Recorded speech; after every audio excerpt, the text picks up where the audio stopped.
Welcome to Framework Fortune and welcome back Framework Fortune community. I'm your host Ben and we've got our good friend Charles Allen, CEO of BTCS Inc. back with us here today.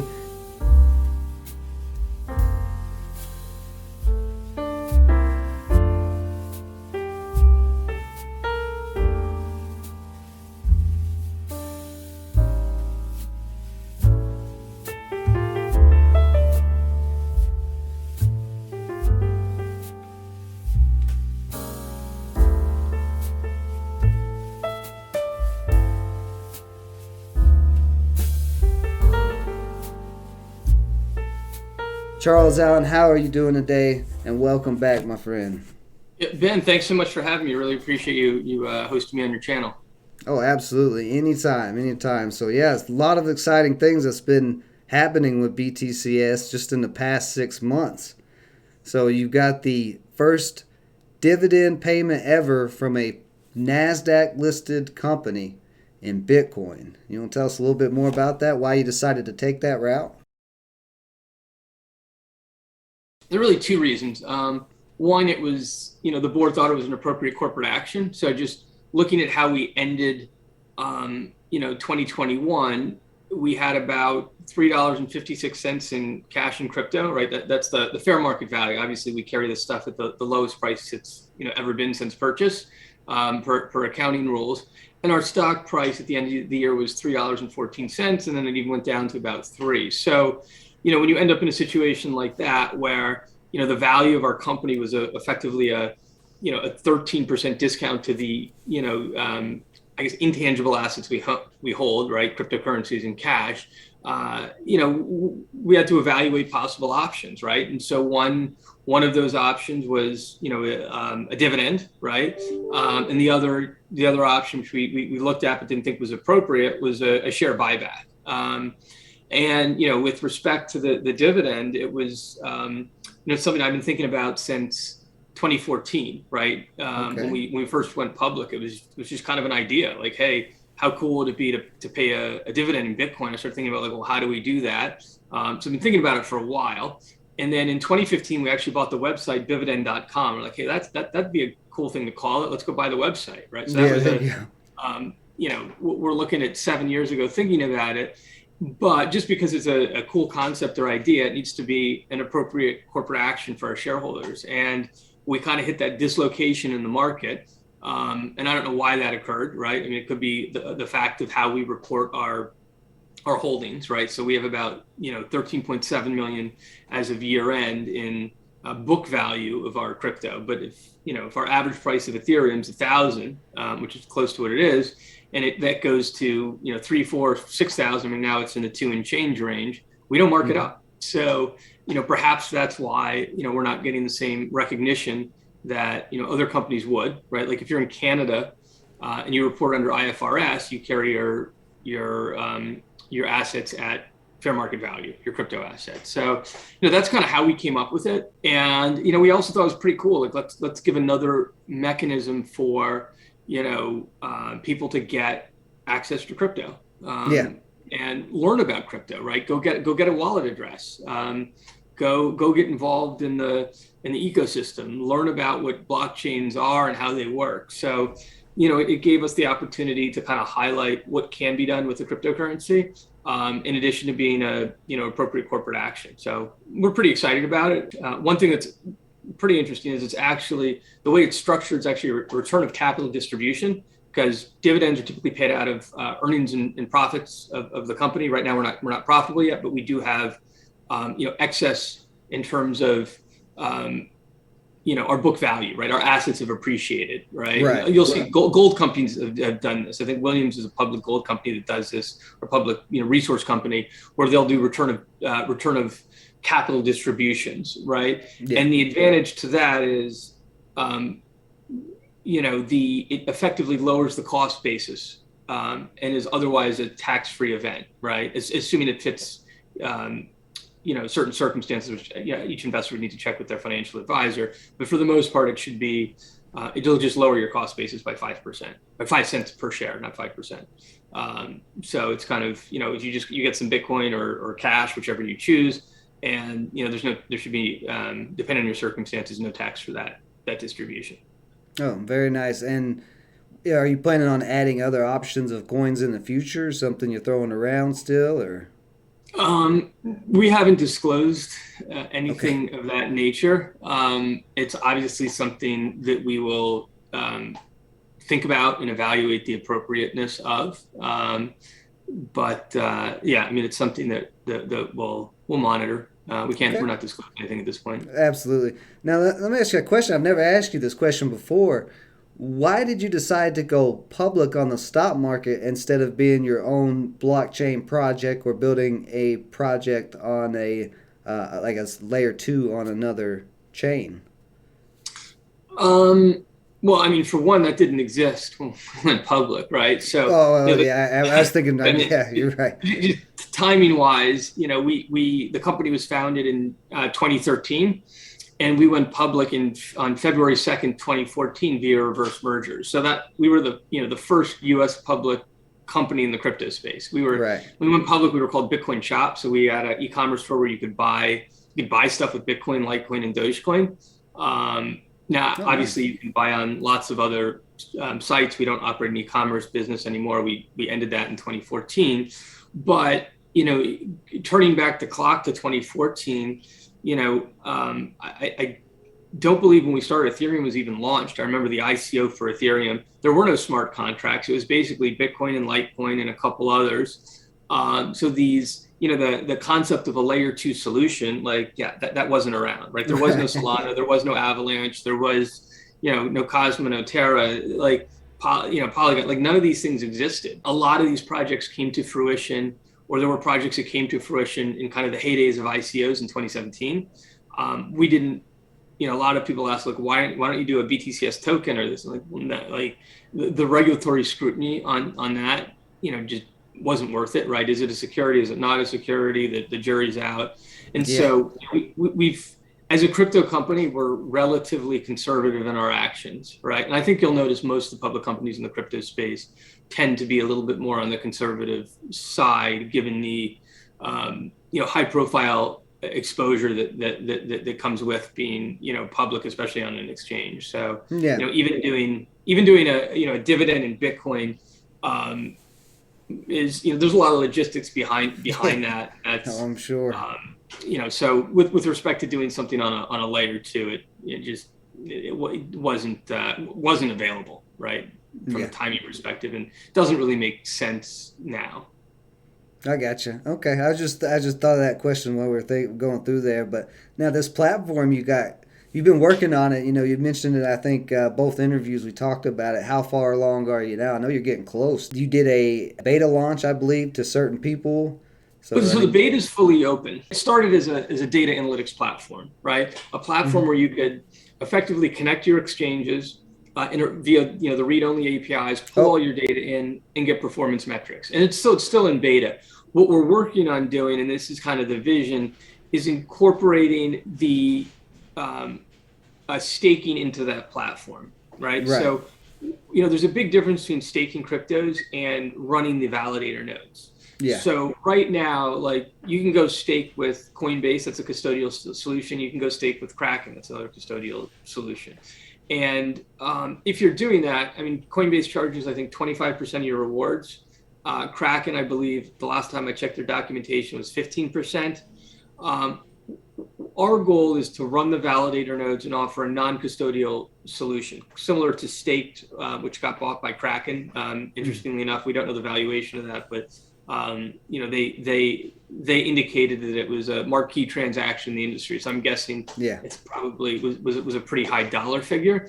Oh, I'm But sure. our goal is to provide users with a way to connect and easily stake their cryptocurrencies without us taking their custody of their private keys, right? So we don't want to be a custodian of your assets. And so the way that would work is you would delegate to one of our nodes, and then and that would be non-custodial. We wouldn't have your private keys, and then we would connect your wallet address, right, your public wallet address, to our data analytics platform, which would then import all that data from the blockchain explorers. We're actually building blockchain explorers to be able to do this for all of the tokens. There's a lot of technical work behind this.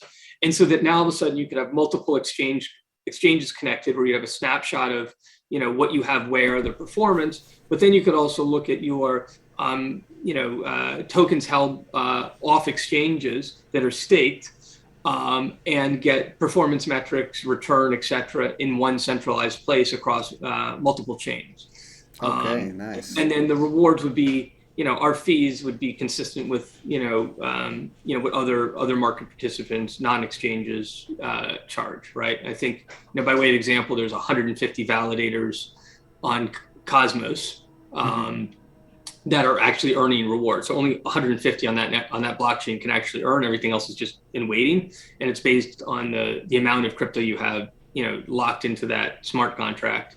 I think we're like 145, but the goal is to get all of these tokens like Kusama. We're now actively generating revenue, which is, if those not familiar with Kusama, it's kind of like a cousin to Polkadot, I think is the best way to think about it, like a testing ground. Yeah. And so, that's active. We're generating revenue. That validator's up and going, but that means we've done all the technical work so we can incorporate it into our platform. I think we've, as far as timing, which is I think what you asked about, the analytics platform's up and running in beta. People can go sign up. Anybody can access it right now. The beta's fully open. Okay, just making sure. Fully open. Still, there's still some bugs, right? We're working through it. Right? That's why we have it in beta. And in parallel, we're working on the staking as a service component, which will get integrated into that. And that's what we're working on. I think in our most recent deck, we indicated that we're looking at a public release in 2022, whether that's a public release in beta format or the product it's fully deployed. But our target is to get that out this year, right? Because I think that would be a pretty compelling solution for users.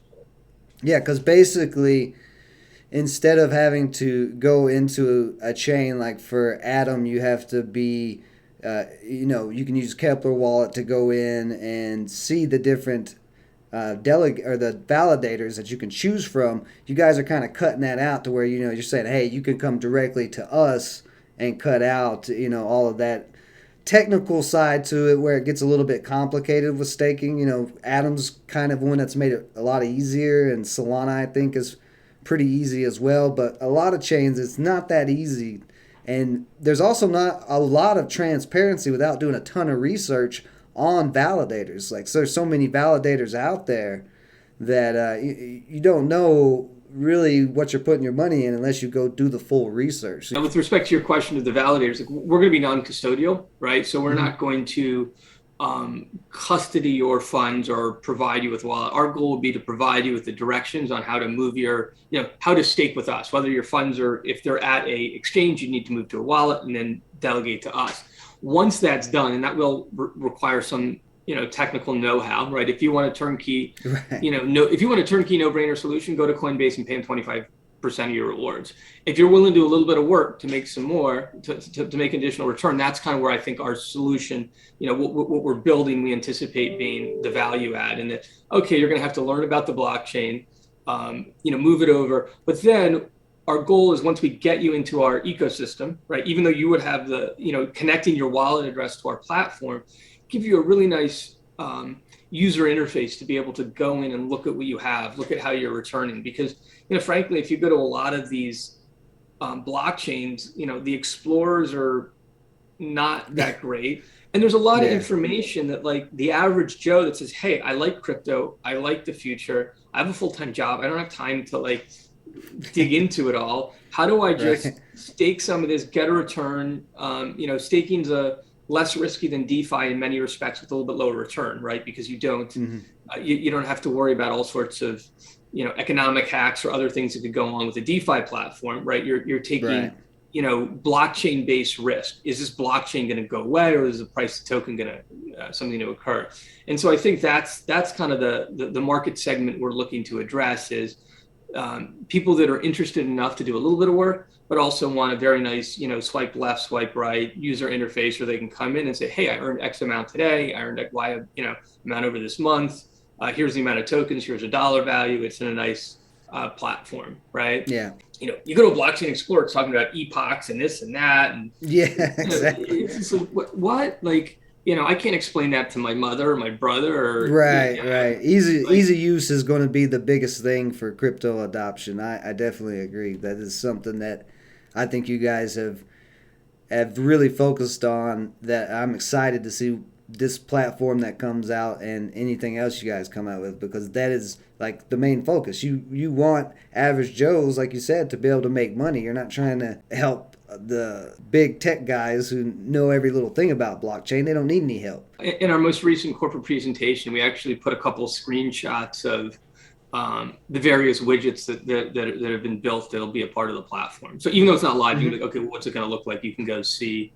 There are a couple of screenshots of what it would look like. So Yeah, I covered those in the Bividend payment video. As soon as I saw the Bividend payment coming out, I did throw a couple of those slides in there from that new investor presentation. Guys, if you've not seen their new investor presentation, go check it out. A lot of good information there, as well as the list of coins that is currently in their treasury. After the Bividend payment PR came out on the market, the stock performed really well. You had a nice little run up. Of course, anytime PR comes out, day traders are going to get a hold of it and push things up. But what I saw even after that spike is there is more volume now than there was previously before that. It seems like that Dividend PR actually got a little bit more eyes, and you're going to probably get some institutional uh, interest here soon. Because right now I know you guys are building grassroots pretty much. yep, yeah. I mean, look, we really can't speak to what people why people decide to buy the stock or not, Right. right? I mean, all we can do is do the best to build the company, um, that we can. But highlighted kind of an interesting thing. This in 2022, the volume. Just looking at what's happened in the market. I mean, the volume in the stock has obviously gone up dramatically compared Mm-hmm. to historic 90-day or 60-day trading volumes. We'd love to get more institutional ownership in the company. I think one of the ETFs, I believe it's Valkyrie, has included us. And there Oh, are a couple okay. institutions. If you go look up on Nasdaq, you can go look up the institutions that are holders, but it's very small, right? And I think Right. that's just something that's a nature of how equity capital markets work in the U.S., right? It's Oh, yeah. institutions tend to they have more money, right, than the Yeah. individual investor, right? They tend to manage other people's money, so they have a lot larger pool to invest with, which also means they need to make bigger investments, right? They can't invest in they're not going to invest in every single company on the stock market. They're going to have 5, 10,000 investments. Right. They're going to have a handful of investments, and they need to be able to put a sizable amount of money to work, which means companies need to be liquid and they need to be of a certain size and scale, market cap wise, such that they can establish a position, right?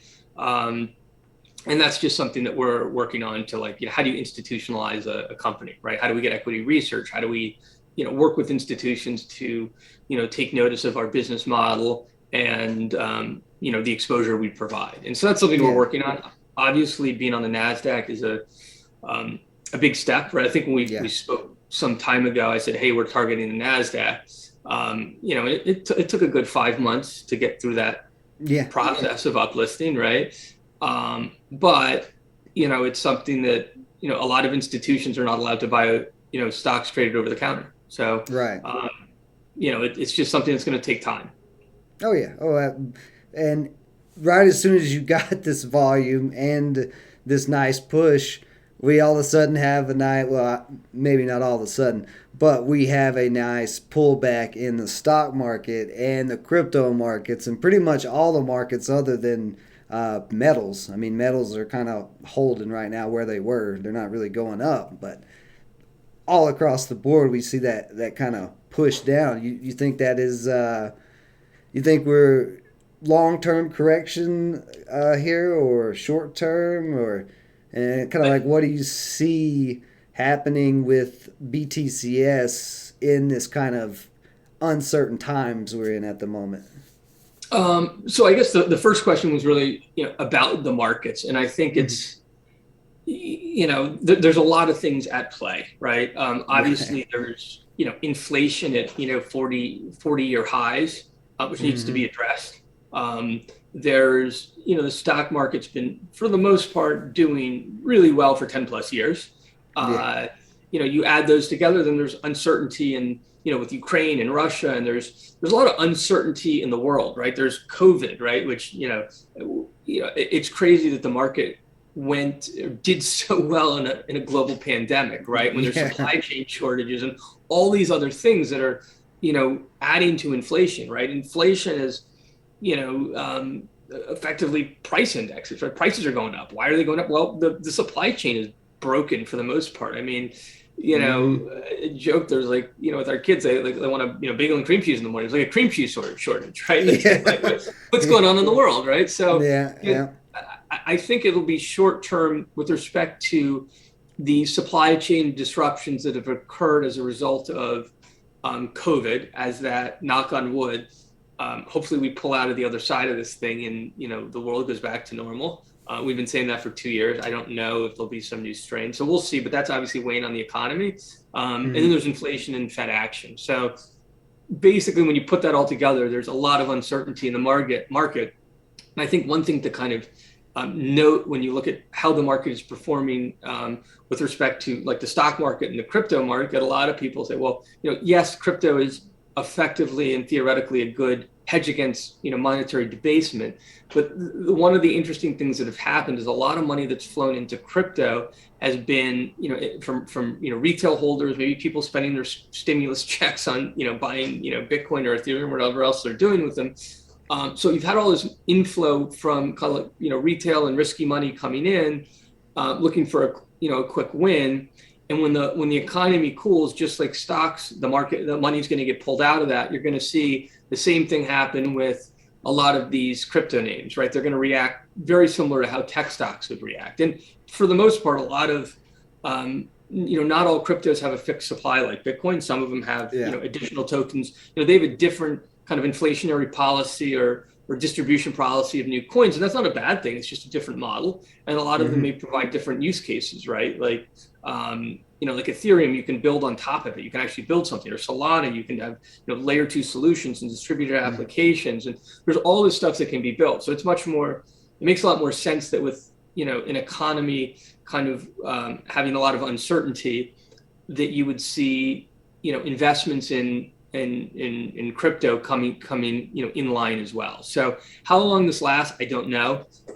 Whether it's the pullback takes a month. I mean, I know crypto's doing a little bit better today than yesterday, but who knows what tomorrow brings. Whether it's a month-long thing, a 2-month, 3-month, half year, we'll see.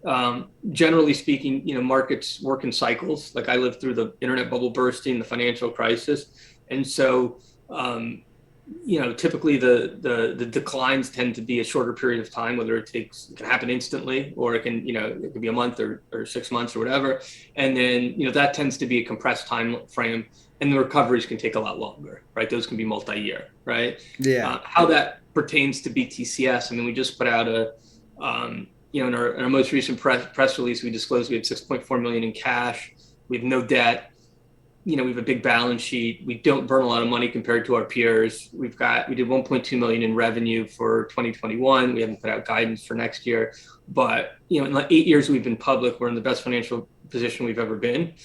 Most recently, I mean, obviously crypto's moved, so it's our balance sheet on fair market value has changed recently with the pullback, but we survived a lot worse. So I'm not terribly concerned about the longevity of the company. What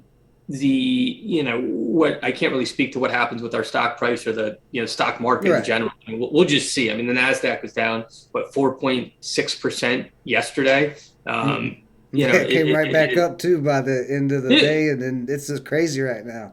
So I don't know. We'll see. I really can't say on our stock price or crypto prices, right? As far as the technology goes, I remain, highly bullish on what blockchain technology will bring for our society in the long run.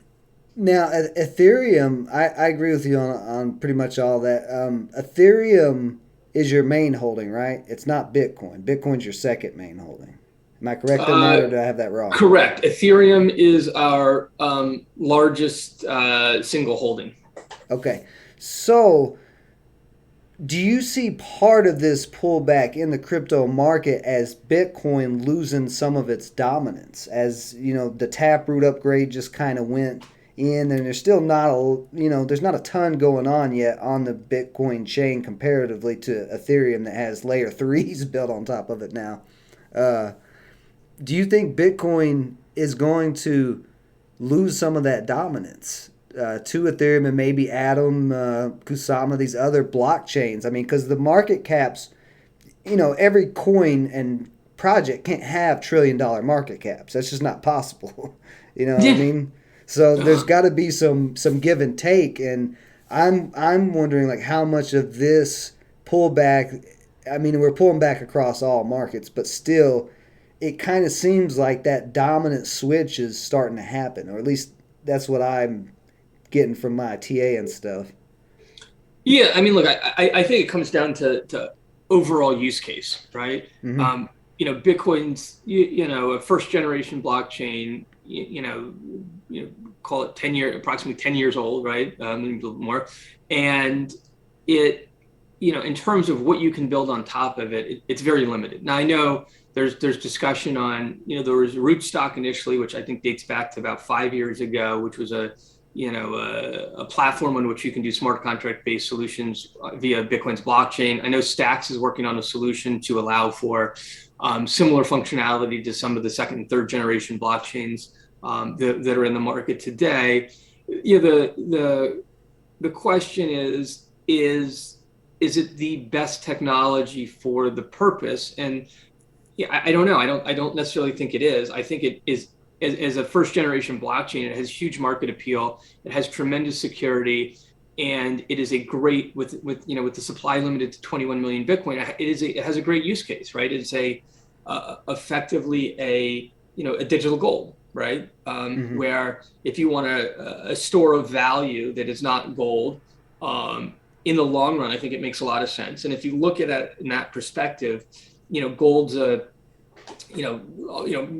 recent price declines aside, I mean, let's call gold's a $10 trillion market Yeah, cap. it's been going up historically, pretty much since the You know, beginning that humans picked up a shiny rock. So and Bitcoin is, now shy of a trillion, but like, so if mhm. Bitcoin can have the same use case as gold, it could theoretically be, and if it was to get to the same size as gold, because it has a similar use case to gold, it's 10 trillion, right?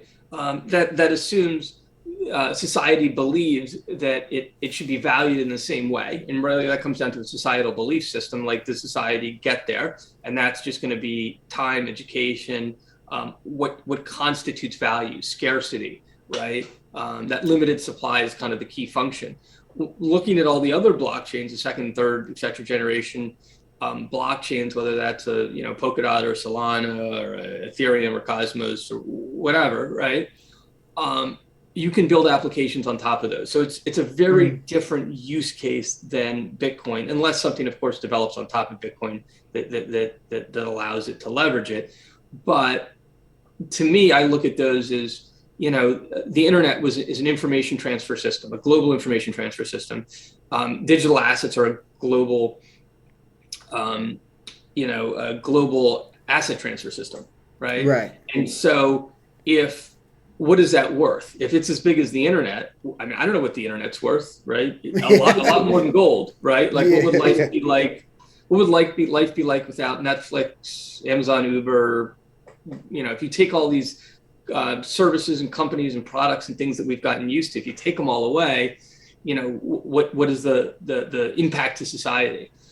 And a lot of what can be done on blockchains, I don't think has really trickled down to the general public, right? No. The biggest use cases has been DeFi, which is really, let's call that a use case for um, people that are knowledgeable and sophisticated in cryptocurrencies. It is not a Yeah. use case for, my mom or the average person. It Yeah, isn't. I'd even argue the most popular thing has become the NFT art space, Yeah. which is like it's like the most minute thing that NFTs could be used for. Like there's so many other use cases for NFTs that could be so much better than just art.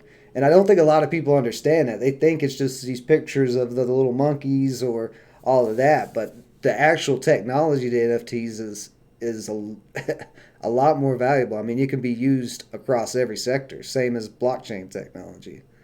Yeah, no, I couldn't agree more, right? I mean, when people go, what's this NFT stuff? I mean, I don't even know if I like the name NFT, right? It's not a $3 million 20 by 20 JPEG, a 20 by 20 pixel JPEG of a monkey smoking a cigar, right? That to me is not a $3 million asset, right? No. Now maybe I'm not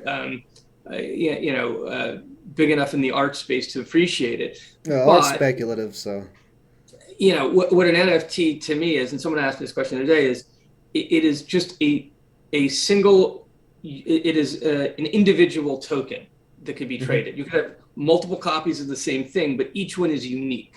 And so, when it's just a simple transfer of ownership, a simple, safe, secure, efficient transfer of ownership. That's the easiest way I've come up with to explain it. Pretty much, it's like you said, it's the token, but that's basically the whole idea. Is just to make it better, faster, and cheaper. Like the mortgage process, this takes forever.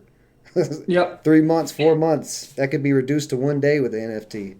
Well, and there's so many other things you could do, right? Like we didn't know what could be done with the internet until it was there, and people said, "Oh, look, there's this problem. I could solve this with the internet." Maybe that's Uber, right? All Uber does is move information around and create a peer-to-peer network of drivers and people looking for rides, right? You can, good examples like what could you do with an NFT? Let's say I had a concert venue, right? Mm-hmm. And let's say I'm Giant Stadium, right, in New York. I'm Giant Stadium, and I want to. I'm going to sell tickets, right? So if you want to come, if the Giants are going to have a football game or there's going to be some concert, I'm going to be the one selling tickets. It's not Ticketmaster. You go to my website and you're going to buy an NFT. You're going to buy a ticket to this concert, and then you can sell that ticket, right? Because it's an NFT on a blockchain. I don't need to be involved in that transaction, right, as the issuer of the NFT. But you know what? I can get a secondary commission on that sale, just like Ticketmaster or StubHub would, right? Mm-hmm. I can get a secondary commission for all the resales, and that thing can get sold 1,000,000 times over, right? And then I'm going to make additional revenue. But most importantly, the last guy to buy the ticket, when he shows up to the game, he knows it's valid. He's not gonna be standing with some piece of paper and scan it and be like, "Oh man, I just bought this from a scalper in the parking lot. And it's not valid." And that's a real world use case. I mean, literally, absolutely. I was thinking about this the other day. Just for kind of real world use cases for blockchain technology. My daughter was in the Nutcracker in Philly, and like we have to buy tickets. It's like a real performance. Mm-hmm. And it was sold out. So we ended up getting my wife got on like StubHub or something, and they didn't deliver the tickets. And we're at dinner with like 6 people. We only have 4 tickets because 2 hadn't been delivered by the seller via the platform. And we're at dinner ahead of the show, two tickets short, and they never delivered them. We ended up calling the box office and getting tickets from someone that happened to not show up. But if that was a blockchain-based transaction, it wouldn't have happened. The transaction, the payment and settlement would have occurred at the same time, and we would have had title to that ownership of that ticket, and we wouldn't have had that issue, right? Exactly. And the venue could have gotten the secondary, if they wanted it, secondary commission for the sale. So that's like a real world example, right? Like, there's a whole host of other things, right? Stable coins, right? Like, if you've heard of, I mean, I don't really, like USDC is a good example. Like I just made an investment in a personal investment, nothing to do with BTCS, in a token, and I had to send money to Dubai. They're like, okay, right. you can send a wire. I'm like, oh my god! So I got to get it out of my crypto, out of my exchange account. I got to get it to my bank account. I got to send an international wire. I'm like, and I'm busy with work. I'm like, I can't. Like, so like we're closing tomorrow. I'm like, then I'm out. I can't. I'm like, how about USDC? Does that work? Like, yeah. 5 minutes on my phone. Mm-hmm. Decent amount of money. Like $2 to move it. It was like 3 clicks, $2, I'm done, right? Yeah, exactly. So those solutions just aren't available to they're not aware of these problems that could be solved, right? And those are, I mean, I could sit here and give hundreds of examples. Me too. Exactly. Yeah, it just goes on and on of the different sectors, and like you said, so many different use cases. Is there any? I don't know if I've asked you that before, but is there any goals for BTCS in the NFT space later on? When you look at the NFT space, and I don't know if we're talking like things that we could do. Like we have zero interest in doing like an NFT exchange, like an OpenSea, right? I just see that Right. rot with regulatory issues, right? Yeah. Um, I think our focus right now is securing and generating revenue from at the underlying blockchain level, right? Meaning there's enough risk in crypto already, right? Like I don't Yeah. want to compound risk on risk, right? Like investing in a startup company, you feel like a 1 in 1,000 chance of having it be successful and generating a return, right? Investing in a Right. public company, the risk profile is a little different because you can exit and enter. Not to say it could go up, it could go up, it could go down, but at least you have liquidity.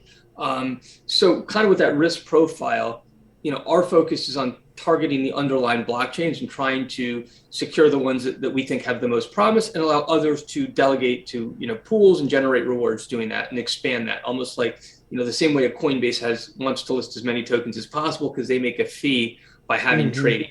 So, while we may be bullish on some tokens versus others, our end goal would be to get as many of the, top tokens, validator nodes up and running into our platform and people delegating to those, right? Because that's the Yeah. most stable business model, which gives us exposure to the sector without taking unnecessary risk, right? And there's a lot of Perfect. things we could do and go play in the metaverse or NFTs, Yeah.